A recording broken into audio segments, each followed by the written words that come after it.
Beautiful love.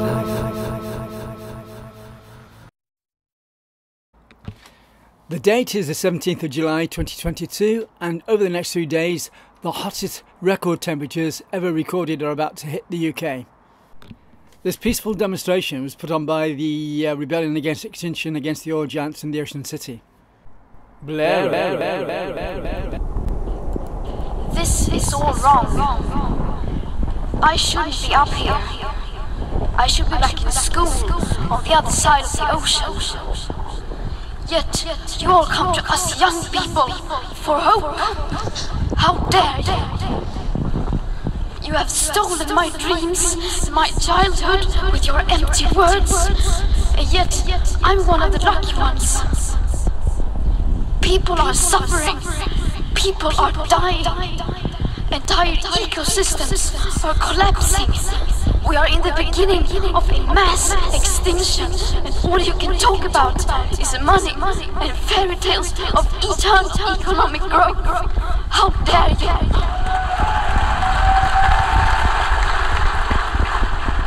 Dear future generations, I think I speak for the rest of us when I say, sorry. Sorry we left you with our mess of a planet. Sorry that we were too caught up in our own doings to do something.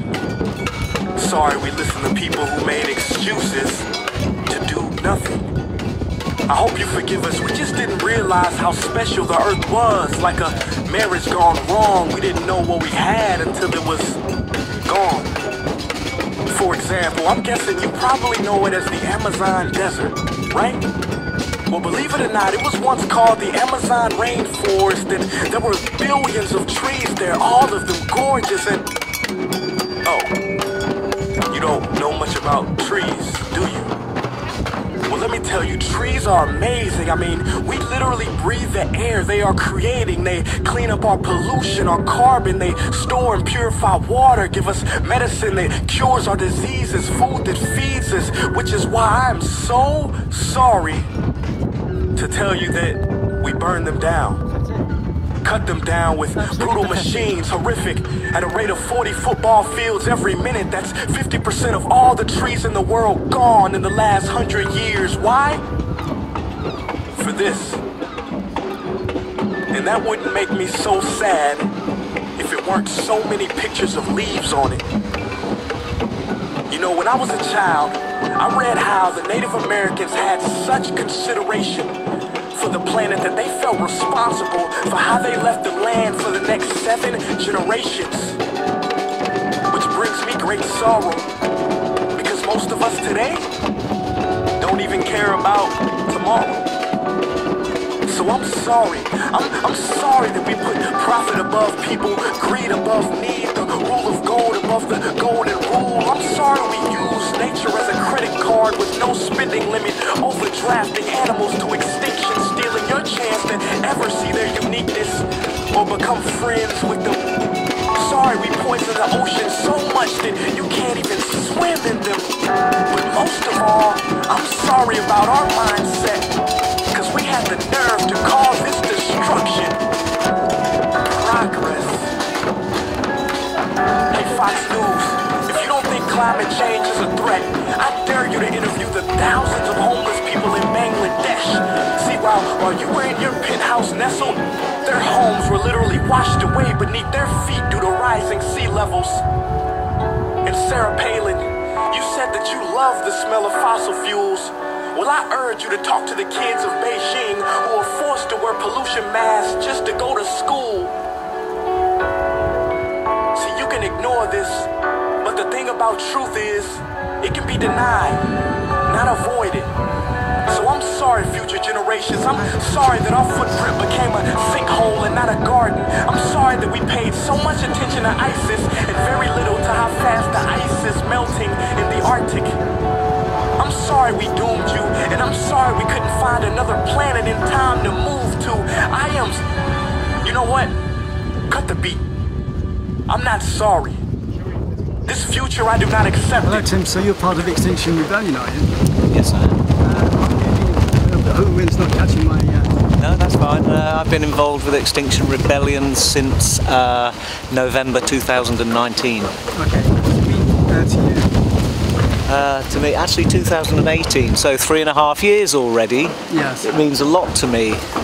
We asked for the government to meet our 3 demands by 2025. We're now halfway there, Yeah. and virtually nothing has happened. And what were the 3 demands? The 3 demands were to declare a climate emergency, to Yeah. tell the truth, and to allow us to have citizens' assemblies to determine our future with the climate crisis. Well, the government's got a lot of internal problems anyway, hasn't it? So it's got a lot of internal distractions at the moment. It's been ongoing for quite a while. Yes. And that hasn't helped the situation either.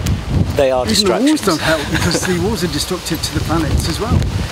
Yes, interesting though, isn't it, that really I see the wars, particularly the current wars, being fueled by the way that we use energy. The war, the cost of living crisis, the energy crisis are essentially all down to the same problem, that we're using fossil fuels when there really is no need for that now. Yeah. It's interesting today, I believe, we're outside an oil refinery. Some people have thought we may be trying to shut it down. We're not trying to shut it down. We're trying to get the government. I think it's a bit of an overkill with the authorities here, to be honest. It's a bit intimidating. No, we expect that. That's routine. That's a sign of our success. Okay, it's a sign of our success previously. Yeah. So, yes. I'm not used to it because I've not done these demonstrations before. No, we've had. They rarely take a risk now if they know that Extinction Rebellion is involved.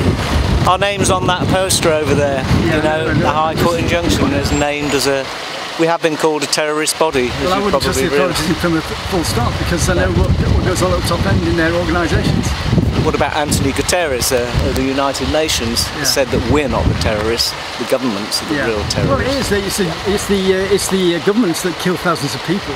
It is. In wars and in political statements across the world. Excuse me, I'm just going to. I want to see these coming in. Okay. That's all right. No problem. Thanks for your time anyway.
Hello. My name is Dean, and I'm here because I'm mad as hell at the token gesturing and virtue signalling that multinationals that profit from fossil fuels we think is going to make a real difference against that oncoming juggernaut of the double whammy of climate and ecological collapse. I'm here today at this action regarding the oceans are rising up, and so are we, to highlight two pervasive issues: greenwashing and the circumnavigation of a right to a trial by jury of our peers. What do these two statements actually mean?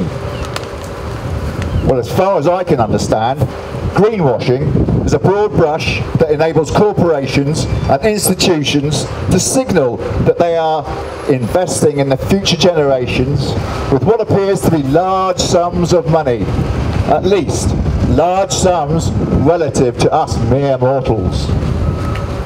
It is only when we look at how much of the owners' money is actually being invested as a percentage of their turnover that you see how committed they truly are to the fate of future generations.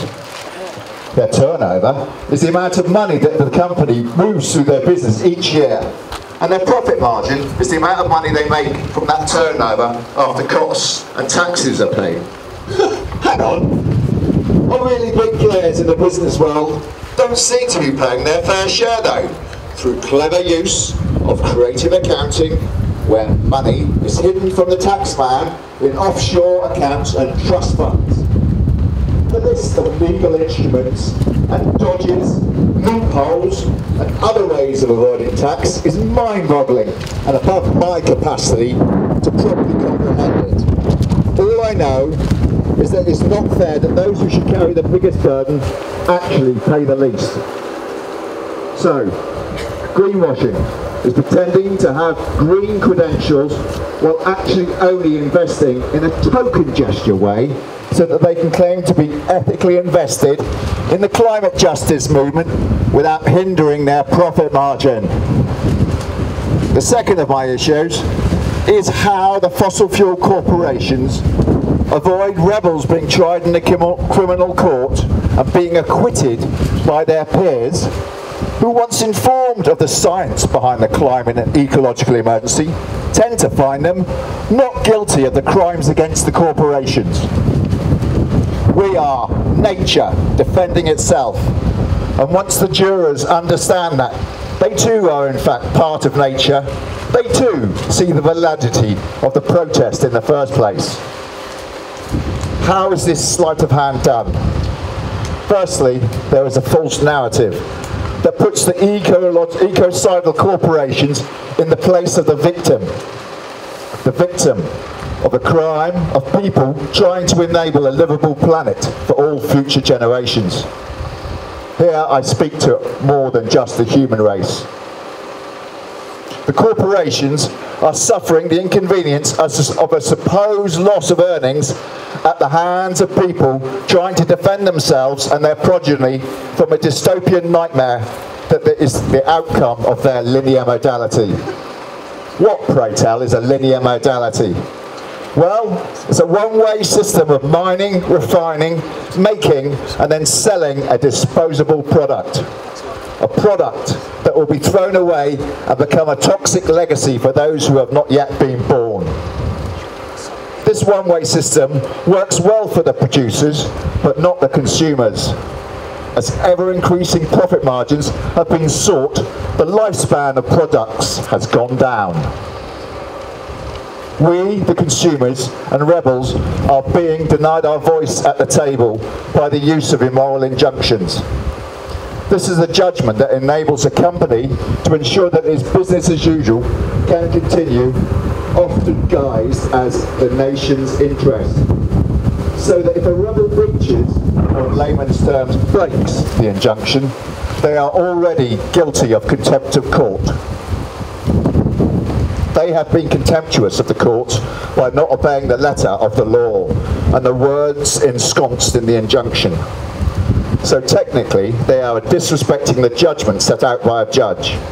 This means that they will be made to attend a contempt of court hearing rather than a trial by their peers. This avoids and in fact denies us a fair trial and a judgment by lay people and not a single invested judge. Why do I say they're invested? Because the judge who passes judgment on the rebels is part of the same judiciary who granted the injunction in the first place. This may be legal, but it is immoral. We are policed by consent and the social contract between us and our governing institutions. This means that as long as they act for the common good, we consent to being judged by our peers in a criminal court open to the public. We do not consent to our ecocidal system and our ecology being destroyed and our nature and our national interests being asset stripped. If we are not in rebellion because of this, then we are complicit in the criminal theft from future generations. Thank you. Hello, my friend is, sorry, my name is Gay. I live in Plymouth. I'm a member of Extinction Rebellion, Rebel Botanists, Climate Action Plymouth. We're feeling the heat today. For the first time for a very long time, I'm grateful for the winds that we live with constantly in Plymouth. I'm feeling very grateful for it. It's probably the best place in the country to be protesting today. This morning, walking through the Barbican, I was struck by the different atmosphere, the fact that people were receptive to what we were saying. One woman, when I gave her the leaflet, she put her arms around me, gave me a kiss and said thank you. I've never known that happen before, and I was quite bowled over. Somebody wise once said, we only protect what we love, and we only love what we understand. Interestingly, the fossil fuel industries appear to understand full well the consequences of their activities. They've known since at least 1946, when, in response to rising public anxiety about pollution, they commissioned, and I quote, a well-funded, carefully coordinated, multi-decade enterprise of funding scientific research and using that research to promote scepticism about environmental regulations. And they spent the last 70 years refining that approach, misinforming, lobbying, hiding research, greenwashing to the max. Last week I caught a Shell ad during a TV break, extolling what they're doing to support renewables. The ad was full of happy people in a green landscape. I nearly killed the TV in a rage. Because what we know is that for everything they spend on renewables, they spend over 100 times as much on developing new deadly oil extraction projects, but they never mention them. What they seem to understand and love is wealth and power. They're dazzled and blinded by the prospect of unlimited amounts of both. In 2019, the CEO of Texas Valero, who owned this terminus, was given a $22 million payout. Valero itself is worth $43 billion, and its shares have rocketed this year by 35%. The UK, as we know, doesn't receive the taxes they should be paying here, and the profits flow back to Texas, ironically suffering its own massive climate stresses. I would ask the people who work here, how much of that profit do you see? Security guards, how do you feel about guarding their monstrous wealth, like some kind of lower-end dragons from a Tolkien or a Harry Potter epic? Precious. We know about that. I'd remind Valero of the legend of King Midas in Greek mythology. Rich, powerful, and endlessly successful in making money. One day a god offered him one wish. He wished that everything he touched should turn to gold. Too late he realised he couldn't eat gold food, drink gold wine, or touch and hold the people he loved. Perhaps even worse, he couldn't be held by the people he loved, not without killing them. He isolated himself in a golden prison of his own making. They knew a thing or two, those Greeks. So here we are beside the sea. We live on an island. When the sea levels rise, it will come from every direction. Many of you here will know a great deal about the sea, and we swim in it regularly. You'll see up close some of the damage and the terrifying effects on human life. Even if we don't swim in it, many of us live by or near the sea. We feel connected, we feel responsible. And the more we know and understand about it, the more we love this extraordinary ocean world. Its perfect balance, its intricate details, its finely meshed networks of communication. The thousands, even millions of living things, for example, contained in a teaspoon of seawater. The more you learn, the more it blows your mind. And we're part of this. This is us. Our lives depend on it, staying in balance. I want us to start another pandemic, but this time to infect people with a benign virus that will spread knowledge, understanding, and above all, passionate love for this world that we've inherited. And with all that loving passion, we will be unstoppable. Some old sentiment will change. Walk away from your death spiral of greed and invest all your ill-gotten gains in renewables and a healthy future. Instead of taking out injunctions against us, join us in protecting this magical ocean, this miraculous earth. We've been given a garden. We cannot and must not leave it a desert. Where have all the young men gone?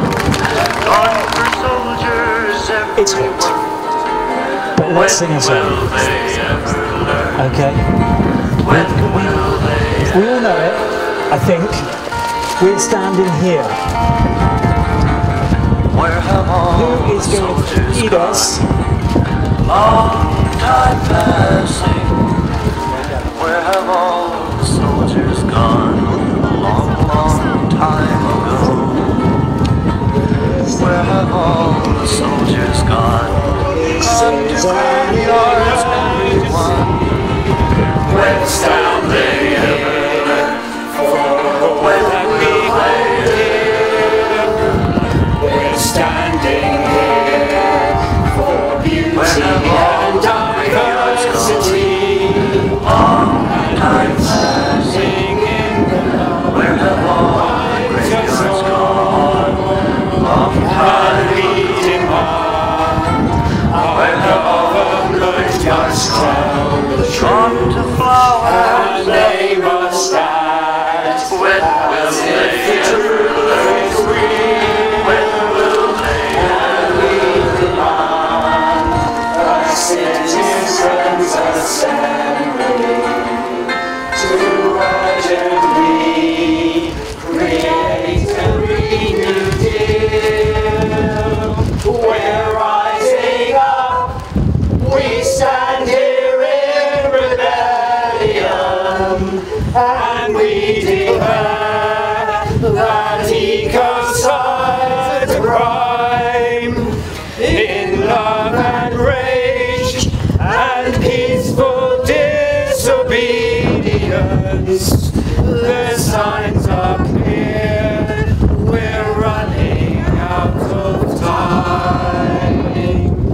We're standing here, for this is an emergency. We're standing here for all that we hold dear. We're standing here for beauty and diversity. And we're standing in the love that binds us all.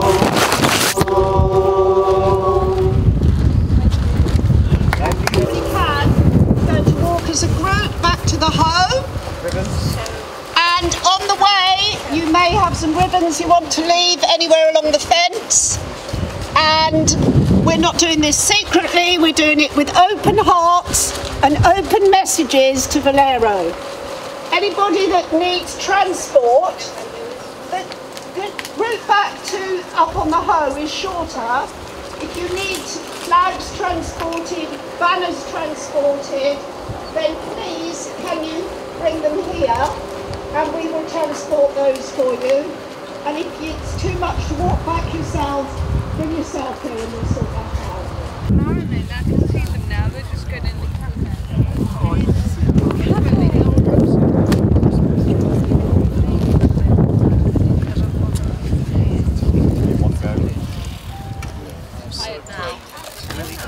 I don't want you to get oh no.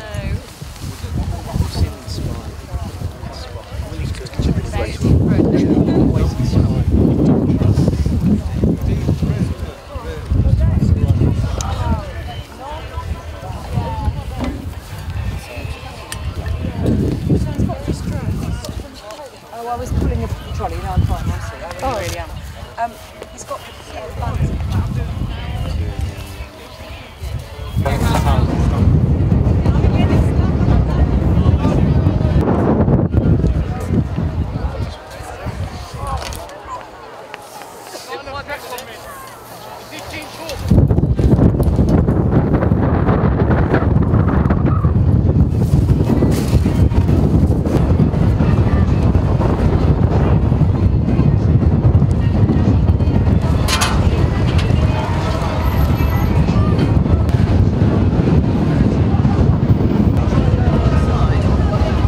No strings attached.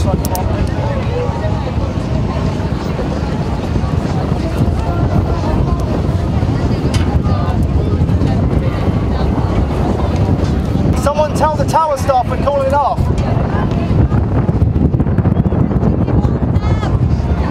I can go down.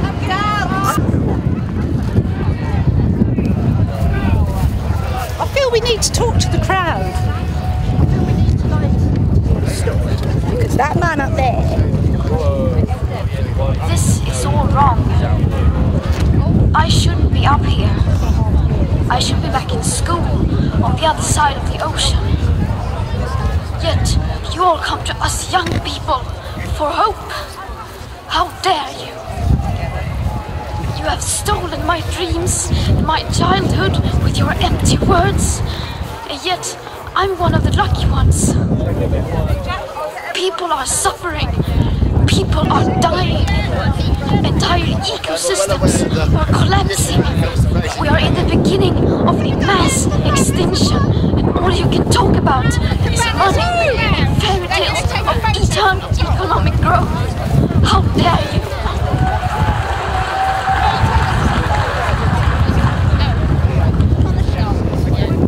Thanks to the organisers and everybody involved in this important awareness campaign. 30 years of culture and the arts as a free service on Love Summertime TV. Don't forget to friend and share my videos, subscribe to my channel and support me through PayPal at tcsphoto1@gmail.com. Thanks for watching the video. It's